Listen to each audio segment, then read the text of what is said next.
Hi friends, welcome to Karthik Study Center. இன்னைக்கு நம்ம time speed distance அதனுடைய continuation தான் பார்க்க போறோம். This is part 4 video. Already நம்ம மூணு பார்ட்டா டிஃபரெண்ட் ப்ராப்ளம்ஸ் பார்த்துருந்தோம். ஸோ இப்போ எக்ஸாம் பாயிண்ட் ஆஃப் வியூ ப்ராப்ளம்ஸாக வந்துட்டு இருக்கிறோம். இன்னைக்கு இந்த மூணு ப்ராப்ளம்ஸ் பார்க்க போறோம்.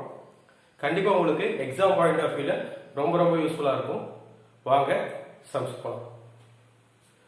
பாருங்க, Peter can cover a certain distance in 1 hour 24 minutes by covering 2/3 of a distance at 4 km per hour and rest at 5 km per hour. Find the total distance. ஓகேவா? Peter ஒரு நபர் வந்து ஒரு குறிப்பிட்ட தொலைவை கடக்கிறாராம். எவ்வளவு நேரத்துல? 1 மணி நேரம் 24 நிமிடத்துல. அவர் வந்து by covering 2/3 of the distance, அப்ப 2 பங்கு தூரத்தை வந்து 4 கிலோமீட்டர் வேகத்துல கடக்கிறாரு. அதே மாதிரி மீதமுள்ள தொலைவை வந்து 5 கிலோமீட்டர் பர் அவர் இந்த வேகத்துல கடக்கிறாருன்னா மொத்த தொலைவு என்ன? டோட்டல் டிஸ்டன்ஸ் இதான் கேட்கிறாங்க. ஓகேவா? சரி, சால்வ் பண்ணிடலாம். ஸோ இப்போ டோட்டலா அது எவ்வளவு டிஸ்டன்ஸ் நமக்கு தெரியாது. அப்ப இந்த சம பொறுத்த வரைக்கும் டிஸ்டன்ஸ் நமக்கு கொஸ்டின்ல கொடுக்கல, அதை நம்ம எக்ஸ்ன்னு வச்சுக்கலாம்.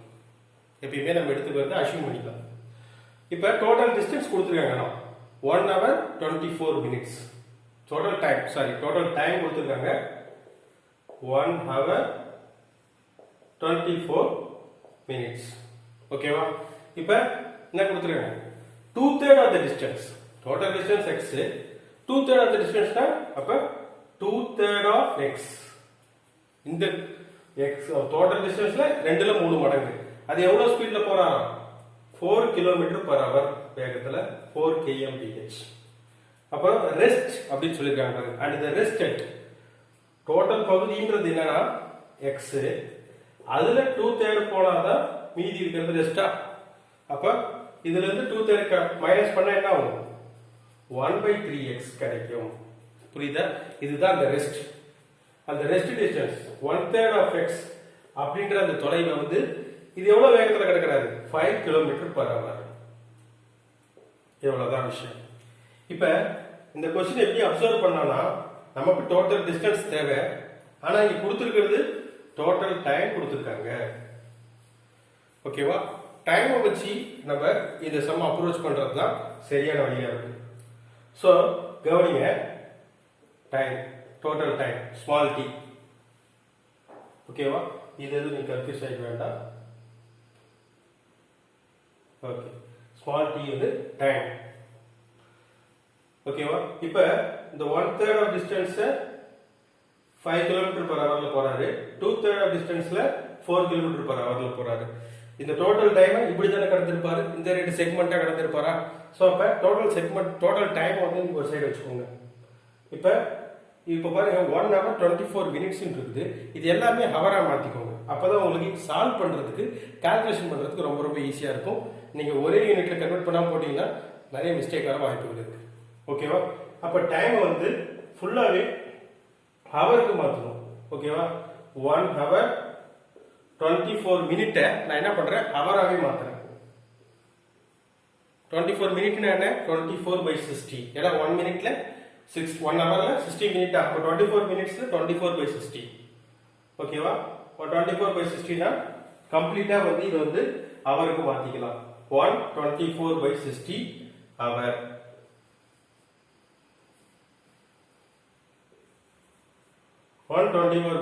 hour. So இதை கேன்சல் பண்ணுங்க. 12 2s are 12 5s are. So 1 2/5 hours. இதெல்லாம் சிம்பிள் ஃபிராக்ஷனுக்கு மாத்துனீங்கன்னா 7/5 hours. ஓகேவா? டோட்டலா இந்த டிஸ்டன்ஸ் கவர் பண்றதுக்கு எடுத்துக்கிட்ட டைம் பாத்தீங்கன்னா 7/5 hours. ஒன்னு கன்ஃபியூஷன் இல்ல, ஸ்மால் டீலையும் போடலாம், ஸ்மால் டீலே போட்டுடலாம். எல்லாமே ஸ்மால் டீலே போட்டுக்கலாம். Small D is equal to 7/5 hours. ஓகேவா? இது வந்து டோட்டலா எடுத்துக்கிட்ட டைம் பீரியட். இந்த டைம் பீரியட் ஆஃப் செக்மெண்டா நம்ம எடுத்து கால்குலேட் பண்ணலாம். ஏன்னா நமக்கு டிஸ்டன்ஸ் கண்டுபிடிக்கணும். ஸோ அதுதான் வந்து ஒரே வழி. ஓகேவா? ஸோ இந்த டேட்டா சமமாக எடிட் பண்ணிக்கிறேன். கிளியர் பண்ணிட்டு இப்போ நம்ம அடுத்த கட்டத்துக்கு நம்ம வந்து சால்வ் பண்றது கொண்டு போகலாம். வாங்க. இப்போ டோட்டல் டைம் நமக்கு 7/5 ஹவர்ஸ் தெரியும்.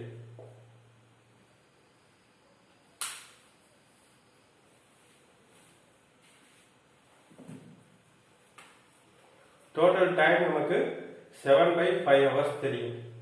அந்த டோட்டல் டைம் தான் வந்து ஒரு 2/3 ஆஃப் டிஸ்டன்ஸ், 2/3 ஆஃப் எக்ஸ். இது எவ்வளவு ஸ்பீட்ல கிடக்குறாரு? 4 km/h. அடுத்தது ரிமைனிங் 1/3 ஆஃப் எக்ஸ் தான் வந்து 5 km/h. இந்த ஈக்குவேஷன் நீங்க எழுதிட்டீங்கன்னா சம போட்டுடலாம். இவ்வளவுதான் விஷயம். ஓகேவா? இப்போ இந்த 3 கீழே வரும், 3 4 ஓட மல்டிப்ளை ஆகும், 2/12x. அதே மாதிரி இங்க 1/15x, 7/5. ஓகேவா? சோ இதெல்லாம் நம்ம எரேஸ் பண்ணிக்கலாம். ஓகே, சரி பாருங்க. சார் 7/5 திருப்பி இந்த சைடு வச்சுக்கோங்க அப்படியே. ஏன்னா வந்து டோட்டல் டைம் தான் வந்து T1 T2ன்ற மாதிரி நீங்க புரிஞ்சுக்கணுன்றதுக்காக தான் நான் இதையும் சொல்ல வரேன். ஓகேவா? இப்ப பாருங்க, இதுக்கு எல்சிஎம் எடுக்கணும். ஓகேவா? இப்போ ஆல்ரெடி இதுல ஒரு 3 காமனா இருக்குமா? 3 4s are 12, 3 5s are 15. So இதுல இருக்கிற ஒரு 3 தனியா எடுத்துக்கோங்க. 1/3. ஓகேவா? அப்ப 2 என்னது? 3 போச்சுனா 2/4. அதே மாதிரி இங்க 3 போச்சுனா 1/5.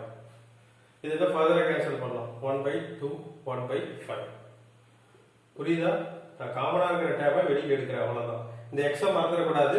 2 எக்ஸ் காமனா இருக்கிறனால எக்ஸ் காமனா வெளியே வச்சுக்கலாம். ஓகேவா? இந்த மாதிரி ஸ்டெப் தான் மெயின். இப்போ 1/2 + 1/5 இது எல்சிஎம் எடுத்தீங்கன்னா 7/10 எக்ஸ். இதை மட்டும் ஃபர்கெட் பண்ணுவோம், ஏன்னா நம்ம இதை கண்டுபிடிக்க போறோம் டோட்டல் டிஸ்டன்ஸ். ஓகேவா? அப்ப இங்க ஒரு 7 இருக்கு, இங்க ஒரு 7 கேன்சல் ஆயிடும். 5 1s are 5, 5 2s are. So அப்ப இங்க 1 இருக்கு, இங்க 1/6, இங்க x இருக்கு. இந்த 6 அந்த சைடு போனா ஓகேவா? அப்ப டோட்டலா 6 கிலோமீட்டர். ஓகேவா? x = 6 னா டோட்டல் டிஸ்டன்ஸ் எவ்வளவு ஆயிருக்குது? 6 கிலோமீட்டர். புரியுதா? சோ இந்த மாதிரி நீங்க சம்ம புரிஞ்சுக்கிட்டு என்ன கேக்குறாங்க அப்படின்ற டேட்டா வச்சு தான் நம்ம வந்து கன்வெர்ட் பண்ணி கொண்டு வரோம். ஓகே, சரி. நெக்ஸ்ட் क्वेश्चन போலாம். 1/3 of certain journey was covered at a speed of 20 km/h and 1/4 at 30 km/h and rest at 50 km/h. Find the average speed of the whole journey. Okay. அதே மாதிரி தான் இந்த சம்மு பாருங்க, செக்மெண்டா கொடுத்திருக்காங்க. 1/3 of certain journey, ஒரு குறிப்பிட்ட journey வந்து 1/3 1/3 மடங்கு வந்து ஒரு குறிப்பிட்ட டிஸ்டன்ஸ்னா x ன்னு எடுத்துக்கலாமா? டோட்டல் டிஸ்டன்ஸ் x ன்னு எடுத்துக்கிட்டோம்னா 1/3 of certain journey வந்து என்ன ஸ்பீட்ல போறாரு? 20 km/h போறாரு. எல்லாமே டைமுக்கு மாத்துறேன். ஓகேவா? அடுத்தது 1/4 of இன்னொரு ஜர்னி, இன்னொரு வந்து 1/4 of certain journey என்ன ஸ்பீட்ல போறாரு? 30 km/h போறாரு. அண்ட் இந்த ரெஸ்ட் அப்படின்னு சொல்றாங்க. அப்ப ரெஸ்ட்ன்றப்போ என்ன வரும்? டோட்டலா x, அதுல இருந்து நம்ம என்ன பண்ணோம்? 1/3 1/4 x செப்பரேட் பண்றோம். அப்ப அதான் நமக்கு ரெஸ்ட் கிடைக்கும். ஓகேவா? அப்ப இது வந்து 7/12x வரும். இது ஃபர்தரா கேன்சல் பண்ணீங்கன்னா 5/12x. இந்த ரெஸ்ட்னு சொல்றது இதான் அந்த டிஸ்டன்ஸ் 5/12x. ஓகேவா? இப்போ இந்த டிஸ்டன்ஸ் வந்து எவ்வளவு ஸ்பீட்ல கடக்க போறாங்க? 50 km/h கடக்க போறாங்க. இப்போ क्वेश्चनல ஆவரேஜ் ஸ்பீடு கேக்குறாங்க. ஓகேவா? ஆவரேஜ் ஸ்பீடு வேணும்னா total distance by total time அப்படின்ற ஒரு கான்செப்ட்ல தான் கண்டுபிடிக்க முடியும். பொதுவா ரெண்டு ஸ்பீடு கொடுக்கும்போது நம்ம ஒரு ஷார்ட்கட் ஃபார்முலா சொன்னோம்னா 2xy / x + y. சோ இதெல்லாம் வந்து பேசிக்கா பார்ட் 1 வீடியோல சொல்லியிருப்போம். இப்போ 3 வகையான ஸ்பீட் இருக்கு. சோ இதுக்கு வந்து இந்த மாதிரி கேட்டகரிக்கு நம்ம total distance by total speed வச்சு கூட ஆவரேஜ் ஸ்பீடை கண்டுபிடிக்கலாம். ஓகேவா? அப்ப டோட்டல் டிஸ்டன்ஸ்ன்றது நம்ம என்னது? x தான். ஓகேவா? x தான். ஓகேவா? இப்ப டோட்டல் டிஸ்டன்ஸ்ன்றது இதுல என்னது? ஏன்னா x தான் நம்ம அசீவ் பண்ணிருக்கோம் டிஸ்டன்ஸ்ன்றது x. Total speed average speed தான் கேக்குறாங்க. அப்ப total distance by total time வேணும் நமக்கு. டோட்டல் டைம் கண்டுபிடிச்சோம்னா ஏன்னா distance by time is equal to ஸ்பீடா, அதே தான். அப்ப இந்த எல்லா கேட்டகரியிலையும் நான் இதை டைமை மாத்துறேன். இது வந்து t3, இது இனிஷியல் டைம் t1, இது செகண்ட் டைம் t2, இது t3. சோ இது எல்லாத்தையும் ஆட் பண்ணா டோட்டல் டைம் கிடைக்குமா? நான் எதுக்கு இப்படி எழுதுறேன்றது இதுதான் சொல்ல வரேன். ஓகேவா? அப்ப டோட்டல் டைம் நமக்கு வேணும்னா எல்லா டைமும் ஆட் பண்ணும். t1 plus t2 plus t3. ஓகேவா? செக்மெண்டா டிஸ்டன்ஸ் கவர் பண்றது, வெவ்வேறு ஸ்பீட்ல கவர் பண்றதுனால வெவ்வேறு டைமா நம்ம எடுத்துக்கணும். ஓகேவா? இப்போ இந்த total distance x divided by இந்த t1 t2 t3 இதெல்லாம் பண்ணீங்கன்னா ஆவரேஜ் ஸ்பீட் கிடைச்சிடும். ஓகே, சரி. இப்போ வாங்க ரிமைனிங் வந்து சால்வ் பண்ணுவோம்.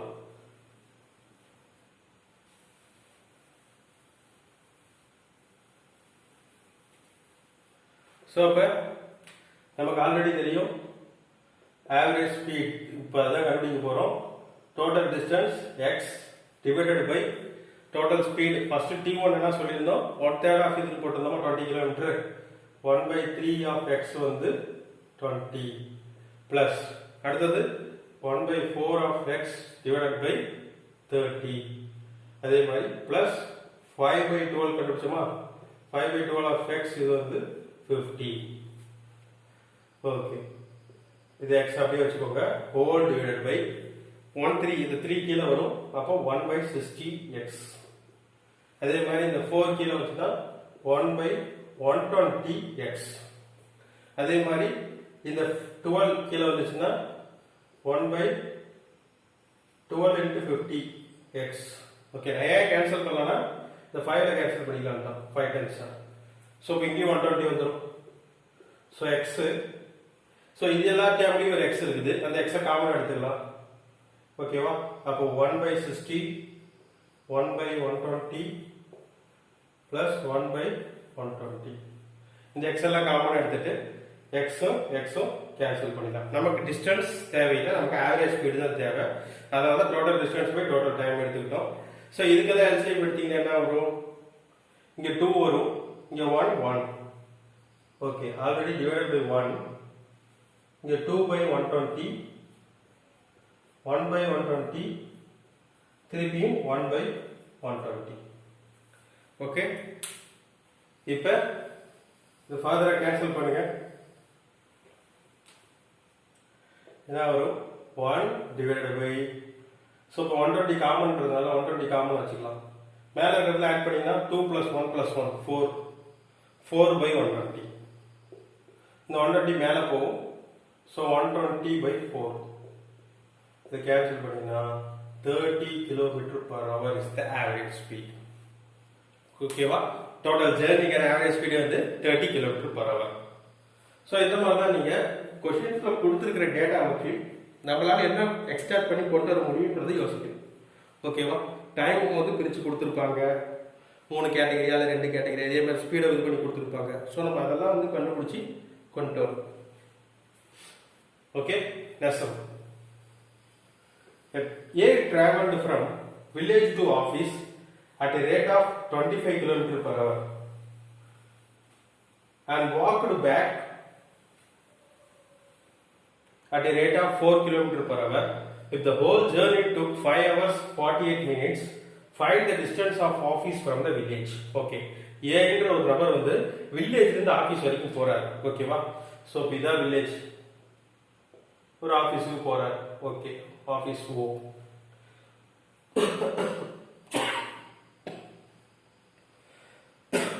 ஓகே, இப்ப அவரு போகும்போது என்ன வேகத்துல போறாருன்னா 25 km/h வேகத்துல போறாரு. அதே மாதிரி ரிட்டர்ன் வரும்போது அவர் என்ன வேகத்துல வராருன்னா 4 km/h வேகத்துல வராரு. டோட்டல் ஜேர்னில அவர் எடுத்துக்கிற டைம், ஹோல் ஜேர்னி மொத்த பிரயாணத்துல அவர் எடுத்துக்கிற நேரம் 5 hours 48 minutes சொல்றாங்களா? ஸோ டைம் பீரியட் வந்து 5 hours 48 minutes. நம்ம என்ன சொன்ன மாதிரி எல்லாமே ஒரே யூனிட்டுக்காக கன்வெர்ட் பண்ணிக்கோங்க. அப்பதான் உங்களுக்கு சால்வ் பண்றதுக்கு ஈஸியா இருக்கும். 48 minutes ஹவரா மாத்தினா 48/60, 5 hours 548/60 hours அப்படின்னு போட்டுக்க வேண்டியதுதான். ஓகேவா? சரி, இதை கேன்சல் பண்ணிங்கன்னா இது 5, இது 4. இப்போ 5 5s are 25, 25 plus 4 29, 29 by 5 hours total time. First கண்டுபிடிச்சோமா? அடுத்தது பாருங்க, போகும்போது 25 km/h, வரும்போது 4 km/h அப்படின்னு சொல்லிட்டாங்க. போற டிஸ்டன்ஸ் எனக்கு தெரியாது, வர டிஸ்டன்ஸ் எனக்கு தெரியாது. போட சொன்ன மாதிரி தான். ஸோ ரெண்டு டைமா எடுத்துக்கோங்க. ஃபர்ஸ்ட் டைம் எக்ஸ்ன்ற டிஸ்டன்ஸுக்கு போறாரு. ஏன்னா இங்கிருந்து இங்க போறதுக்கு எவ்வளவு டிஸ்டன்ஸோ அதே தான் இங்கிருந்து இங்க வரதுக்கு இருக்கும். ஸோ அப்போ டிஸ்டன்ஸ் எக்ஸ்ன்னு நான் வச்சுக்கிறேன். அப்போ போறதுக்கு எக்ஸ்னா அவரோட ஸ்பீடு 25. இது ரிட்டர்ன் வர்ற டைம் பீரியட் பார்த்தீங்கன்னா அதே எக்ஸ் டிஸ்டன்ஸை 4 km/h எடுப்பாரு. ஸோ அப்போ இந்த டைம் எல்லாம் ஈக்குவல் பண்ணிடலாமா? அப்போ t is equal to t1 plus t2. Total time வந்து 29 by 5. இதுல t1 வந்து x by 25, t2 x by 4. புரியுதா? இதை நீங்க எடுத்து எழுதிட்டீங்கன்னாவே கால்குலேஷன்ன்றது ஒரு பெரிய விஷயமே கிடையாது. ஓகே, இப்போ பாருங்க 29 by 5 is equal to இங்க x 24 இருக்கு, அது எல்சிஎம் எடுத்தா 4x by 25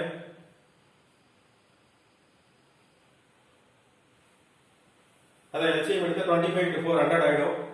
ஸோ அப்போ 4x by 100 plus 25x by 100. இதெல்லாம் ஃபர்தரா ஆட் பண்ணினா 29x by 100 is equal to 29 by 5. ஓகேவா? ஸோ நம்ம எக்ஸ்ன்ற டிஸ்டன்ஸ் தான் நமக்கு தேவை, அதெல்லாம் கண்டுபிடிக்க போறோம். ஸோ அப்போ மற்றதெல்லாம் கேன்சல் பண்ணுங்க. 20. ஓகேவா? அப்போ இந்த 20 அந்த சைடு போனா x is equal to 20 kilometers. ஓகேவா? புரிஞ்சா? சரி. ஸோ அப்போ எந்த மாதிரி கேட்குறாங்க கொஷின் அப்படின்னு பார்த்தீங்கன்னா, டைம் ஓவரால் டைம் கொடுத்துருவாங்க, இந்த டிஸ்டன்ஸ் பிரித்து கொடுத்துருப்பாங்க. ஒரு இந்த மாதிரி டிஸ்டன்ஸ் கொடுக்காமலே இப்போ இந்த மாதிரி நீ பார்த்து இந்த 3 கொஸ்டின்ல பார்த்தீங்கன்னா டிஸ்டன்ஸ் வந்து கொடுக்கல, நம்மளா ஒரு டிஸ்டன்ஸை அச்சீவ் பண்ணோம், எக்ஸ்ன்னு வச்சுக்கிட்டோம். ஸோ அதை நம்ம செக்மெண்டாக பிரித்தோம். ஏன்னா நமக்கு என்ன கொடுத்துருக்காங்க, டோட்டல் டைம் கொடுத்துருக்காங்க. இந்த மாதிரி கொஷின்ஸ்ல ஃபர்ஸ்ட் கொஷின்ஸ்லையும் பாருங்க, செகண்ட் கொஷின்லையும் பாருங்க. ஸோ ஏதாவது ஒரு க்ளூ இருக்கும் எங்கேயாவது ஒரு இடத்துல, அதை நம்ம கரெக்டாக கண்டுபிடிச்சிட்டோம்னாவே ஆன்சர் ஈஸியாக பிக் அவுட் பண்ணிடலாம். ஓகேவா? ஸோ இந்த மாதிரி இந்த சம் அப்ரோச் பண்ணுற விதம் வந்து நீங்கள் அந்த நேரத்தில் கரெக்டாக யோசிக்கணும். அதுக்கு தேவை நம்ம நிறைய ப்ராக்டிஸ் பண்ணணும். டிஃப்ரெண்ட் மாடல் சம்ஸை வந்து நிறைய ப்ராக்டிஸ் பண்ணும்போது தான் நமக்கு இந்த ஐடியாஸ் வந்து கரெக்டாக வரும். பார்க்க சில நேரங்களில் ஈஸியாக இருக்கலாம், ஆனால் ப்ராக்டிஸ் பண்ணலாம் உங்களுக்கு அந்த ஐடியா கிடைக்காது. ஓகேவா? Okay viewers, thanks for watching my video and don't forget to like, share and subscribe to my channel. Thank you.